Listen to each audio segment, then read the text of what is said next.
누가복음 11장이죠. 누가복음 11장은 여러분 잘 아시다시피 주기도문을 주님께서 가르쳐주고 계시죠. 주기도문. 마태복음 6장 9절과 누가복음 11장 2절이 거의 유사한 내용인데요. 주기도문이 나오는 장이죠. 특별히 기도를 강조하는 장입니다. 같이 한번 살펴보면서 은혜를 받도록 하겠습니다. 저는 장 주제를요, 그리스도인의 정체성, 그렇게 정했어요. 첫 번째는 주기도문에 숨겨진 의미가 있다. 그 의미를 저는 찾아봤어요. 두 번째, 귀찮게 졸라됨으로, 영어로 importunity라고 그러는데, 귀찮게 졸라됨. 세 번째, 먼저 성령 충만을 구합니다. 네 번째, 처음 형편이 나중 형편보다 더 좋았다. 나중 형편이 처음 형편보다 더 나쁘다. 이런 뜻인데, 사실은 괜찮습니다. 살펴볼게요. 첫 번째는 주기도문은 정체성 확인이다. 주기도문은 숨겨진 의미가 뭐냐. 주기도문은 우리는 하늘에 계신 우리 아버지요 하면서 주기도문을 하는데, 거기에는 우리의 그리스도인의 정체성이 무엇인가를 알려주고 있는 거죠. 그렇게 봤어요. 일단 누가복음과 마태복음 주기도문이 다른 점을 먼저 말씀드릴게요. 마태복음에는 나라와 권세와 영광이 아버지께 영원히 있습니다. 즉 왕국과 권세와 영광이 아버지께 영원히 있습니다. 그렇게 말씀하고 있어요. 그 얘기는 마태복음의 왕국은 눈에 보이는 나라, 눈에 보이는 왕국을 의미합니다. 왕이 있는, 눈에 보이는 왕국. 왜냐하면 유대인들에게 약속하신 그 왕국은 눈에 보이는 실제적인 역사적인 나라입니다. 천년 왕국에서 그들에게 주어지는 나라를 말하는 거죠. 그래서 그 구절이 마태복음에 있어요. 근데 누가복음에는 교회에는 눈에 보이는 왕국 이런 것들은 교회하고는 그다지 중요하지 않습니다. 교회는 부활체로 천년 왕국을 살아가고 있고 새하늘과 새 땅에서도 우리는 새 예루살렘 성에 있으며 우리에게는 눈에 보이는 왕국은 별 의미가 없죠. 그러나 유대인을 위해서 기록한 마태복음에 있어서 대상자가 유대인이었기 때문에 왕국과 권세와 영광이 영원히 주의 것입니다. 라고 그들은 말할 수 있는 겁니다. 그래서 누가복음에는 그 구절이 없습니다. 자, 정체성 확인이란 뭐냐? 주기도문은 그리스도인의 정체성 확인. 하나님의 자녀는 어떤 사람인가를 먼저 보여주는데 그게 무슨 뜻이냐? 첫째, 하늘에 계신 우리 아버지의 이름이 거룩힘을 여김을 받으소서. 우리 믿는 자는 가장 먼저 무슨 기도를 해야 되느냐? 하늘에 계신 우리 아버지 이름이 영광스럽게 되옵소서. 그것이 우리에게는 가장 중요한 우선적인 인생의 목표가 되어야 돼요. 그러니까 하나님은 우리를 통하여 영광을 받으실 원하세요. 우리가 하나님을 영화롭게 해야 하나님이 영화롭게 되는 거죠. 그분은 영화로우신 분이에요. 근데 우리가 이 땅에 살 때 우리에게 가장 우선적으로 우리에게 주어진 사명은 우리가 해야 할 일은 아버지를 영화롭게 하는 거고 그분의 이름이 거룩히 여겨지게 하는 거라는 뜻이죠. 단순한 기도가 아니고 우리의 가장 첫 번째 사명이고 내가 이 땅에 존재하는 이유와 목적이 되는 것입니다. 두 번째는 아버지의 왕국이 임하세요. 그 왕국은 실제적으로 눈에 보이는 왕국을 의미하는 게 사실 아니죠. 지금 우리가 사는 이곳에 눈에 보이지 않지만 하나님의 왕국은 바로 너희 가운데 있다. 그런 것처럼 나라가 자꾸 임해야 돼요. 나에게 임하고 또 믿지 않는 자가 구원받게 함으로 주의 나라가 임하는 거죠. 세 번째는 아버지의 뜻이 하늘에서 이루어진 것 같이 땅에서 이루어집니다. 하늘에 임해 하나님의 뜻이 이루어졌어요. 그것이 땅에서 이루어지게 하옵소서. 그것이 우리가 이 땅에 살아가면서 존재하면서 가장 우선적으로 추구하고 노력하고 애쓰고 힘쓸 수 있는 그런 이유다. 목적이다. 그 다음에 비로소 일용할 빵을 주세요. 양식을 주세요. 그러니까 요즘 그렇지 않잖아요. 먼저 먹고 사는 문제를 기도하잖아요. 그렇지 않다는 거죠.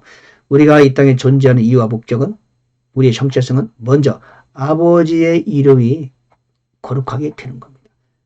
그걸 위해 사는 거다. 두 번째는 아버지의 왕국이 임하는 거다. 세 번째는 아버지의 뜻이 이 땅에 이루어지는 것이다.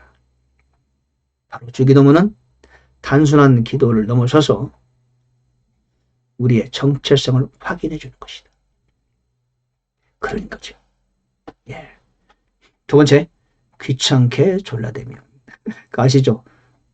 떡 세 덩이. 한글 성경은 떡이라는데 떡이 아닙니다. 불에 빵이에요. 예. 내 친구가 여행 중에 왔으니 내가 그 앞에 차려놓을 것이 없느라 친구여, 빵 3개만 다오. 그래서 문을 두드리니까 안에서 응답해요. 나를 그렇게 말어. 이제 문을 닫았고 내가 줄 수가 없어. 잠재 들었어. 그러나 내가 친구이기 때문에 주는 게 아니고 그가 귀찮게 졸라대므로 네가 필요한 대로 주마. 그거요. 그러니까 기도를 그렇게 하라는 겁니다. 기도를 친구니까 주는 게 아니고 정말로 너무나 귀찮게 돌려다니까 할 수 없이 주는 거예요. 그런 자세를 기도라는 거예요. 하나님께 그렇게 졸라대라는 겁니다. 하나님은 아버지시고 저를 구원하셨고 그렇게 점잖게 주십시오. 그렇게 예를 갖춰서 점잖게 그렇게 기도하지 말고, 그래 너는 아들이고 내가 너에게 줄 수 있어. 그거 말고 귀찮게 하면 주겠나는 그런 기도를 하라는 거예요. 너무나 귀찮게 하니까 할 수 없이 준다. 하나님께 그렇게 기도하래요. 하나님께 기도할 때는 예의를 갖춰라? No. 형식을 갖춰라? No. 순서대로 해라? No. 마음을 가다듬고 정리해서라? No. 그 필요 없어요. 그냥 귀찮게 돌려드려요. 문을 두드리면서 끝까지 떡 달라고 소리치니까 친구가 떡 3덩이를 주면서 정말 너 친구라 주는 게 아니야. 정말로 귀찮아서 주네. 자 가져가라. 그림이 그리지 않습니까? 여러분 기도를 그렇게 하라는 겁니다. 그렇게 여러분 우리는 그런 기도를 해야 돼요. 왜? 하나님이 그걸 원하세요. 하나님. 아니 응답하시고 주시는 분이 그걸 원하는데 왜 못합니까? 귀찮게 돌려대요. 귀찮게 졸라대면요 나중에는 기도가 안 나와요. 응답되면은 기도가 안 나와요. 저도 그런 경험이 있어요. 예전에 청계산에 가서 막 기도하는데 산에 중턱에 가서 소리쳐서 막 정말로 나의 모든 걸 걸고 기도했더니 나중에는 알았다 그만해라 그러시더라고요. 누가 알아보니까 내 입으로 소리치면서 알았다 그만, 또 했더니 알았다 그만해라 제 입으로 소리치는 거예요. 다른 말로 소리쳤는데 그 이 말이 나와요. 또 했더니 나중에는 아무 기도가 안 나와요. 벙어리가 돼버려요. 끝까지 해도 안 나와 더 이상. 다른 기도 제목을 하면 나오는데 내가 원하는 그 기도 가지고 사실 그 산에 와서 소리치는데 매일 와서 소리치는데 그 기도하면 더 이상 안 나와. 다른 기도하면 기도가 나오고. 그래서 할 수 없이 내려왔어요. 그리고 나서 시간이 흐르면서 자연적으로 해결됐습니다. 예. 그때는 정말 저는 그때 내가 기도하다 죽어야지. 피를 토하고 죽어도 괜찮아. 그런 마음으로 기도했거든요. 그랬더니 하나님이 나중에 입을 닫아버리시더라고요. 여러분 기도를요. 정말 한번 해보세요. 그러면 응답이 되면요. 입이 닫아져요. 예. 더 이상 기도 못하게 하셔요. 그때까지 한번 해보십시오. 그럼 그 응답 된 거예요. 귀찮게 졸라대라고 누가 그러세요 지금? 기도 응답하시는 우리 아버지께서 우리한테 그러시잖아요. 주님께서 예수께서 말씀하시잖아. 귀찮게 졸라대라. 아멘. 누가복음 18장에도 좀 있으면 나오는데 그때도 마찬가지죠. 세 번째, 먼저 성령 충만을 구하자. 그런즉 너희가 13절이요. 악할지라도 너희 자녀들에게 좋은 선물을 줄 줄 알거든. 하물며 하늘에 계신 너희 아버지께서 자기에게 구하는 자들에게 성령을 얼마나 더 많이 주시겠느냐. 이 성령은요, 또 홀리 스피릿이에요. 성령님, 인격적인 성령님이에요. 그러니까 이분이 이 말씀 하시기 전에 구하라, 너에게 주실 것이요. 찾으라, 찾을 것이요. 두드리라, 열릴 것이다. 구하는 이마다 받을 것이요. 찾는 자는 찾으며 두드리는 자에게 열릴 것이다 라고 하시면서 이어서 구하는 자에게 성령을 얼마나 주시겠느냐 그러셨어요. 그러니까 성령을 구하는 것이 굉장히 중요하다. 근데요, 다른 걸 구하더라도요, 성령님도 같이 주세요. 그러니까 성령 충만을 구하는 건 좋아요. 왜? 구하는 자에게 주어요. 근데 다른 걸 구해도요, 성령 충만하게 주셔요. 그러니까 기도는 성령 충만을 막 구하면 빨리 성령 충만이 되겠죠. 그런데 다른 기도를 많이 해도 성령 충만은 저절로 나에게 더 많이 주시는 겁니다. 근데 성령 충만되는 비결은 기도밖에 없어요. 성경 공부, 기도 없이 성경 공부, 교만해지고 지식만 올라가요. 그렇죠? 그래서 그리스도인은 기도가 최우선적입니다. 기도하면은 성령도 같이 주셔요. 구하는 자들에게 성령을 얼마나 더 많이 주시겠느냐. 즉 우리가 다른 걸 구하더라도 열심히 귀찮게 하는 줄라 되면은 그 응답과 더불어 성령님도 충만하게 주신다. 근데 만약 우리가 성령 충만을 먼저 구하면 얼마나 더 주시겠어요. 그래서 여러분 성령 충만 구하고요, 은사 충만 구하십시오. 그 눈에 보이는 건 아니지 않습니까? 사역을 위한 거 아닙니까? 그러면요, 사역을 위해서 구하면은 주십니다. 옛날에 부흥사 계통에서 이런 말씀이 있었잖아요. 부흥사 세계에서 부흥사 되고 싶으면 산에 올라가서 나무 3뿌리 뽑으면 돼. 왜?